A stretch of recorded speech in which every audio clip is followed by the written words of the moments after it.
કાલ સાંજે આપણે બનાવી હતી સુરધના પાયે રંગોળી. જોવો પહેલેથી તે લાસ્ટ સુધી રંગોળી બનાવવાનું ધીમે ધીમે કર્યું ચાલુ, અને બધાએ સાથ સહકાર આપતાના ધીમે ધીમે રંગોળી બનાવી નાખી. અમે રંગોળી બનાવતા હતા રાતે, એટલા માટે કે કાલ સવારે એટલે કે આજે હતું બેસતું વરસ, એટલા માટે ધીમે ધીમે સુરધનાપાના ઓટા ઉપર રંગોળી બનાવવાનું કામ ચાલુ રાખ્યું. રંગોળી ધીમે ધીમે અડધી બની ગઈ છે અને ખૂબ સરસ બને છે. કે કેવી બની છે તે જરૂર ને જરૂર કોમેન્ટ કરજો અમને. આ બધી પબ્લિક અમારે કુટુંબ છે, અને જે રંગોળી બનાવવા આવ્યું છે, કોઈક સાથ સહકાર આપે છે અને કોઈક બેઠા છે અને શાંતિથી જોવે છે.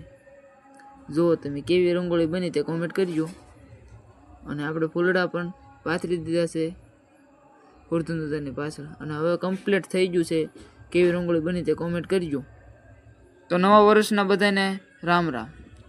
તો સવાર પડી ગયું હતું ને હું નાહી ધોઈને થઈ ગયો કમ્પ્લીટ, અને હવે બધાએ દર્શન કરવા જવાનું હતું. તો હું આવી ગયો સુરધના પાયે, અને અહીંયા તો જોયું તો રાતની બધી મહેનત પાણીમાં. ખૂંટકી આવીને ખાઈ ગયા ફૂલ.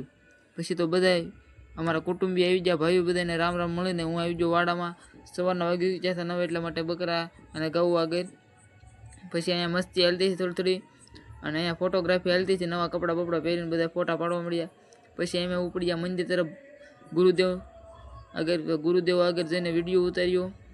અને પછી અહીંયા બધે ચા પાણી પીવા આવી ગયા કુટુંબમાં.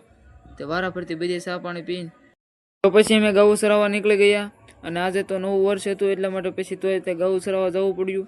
એટલા માટે એક શાયરી કે આના શોખીનને ફરવાના મોહ ન હોય બિરાદર. પછી ફોટોગ્રાફી પાડી લીધી અને અહીંયા ગૌને પાણી પાઈ દીધું અને શાયરી, અને આજનો બ્લોગ પૂરો.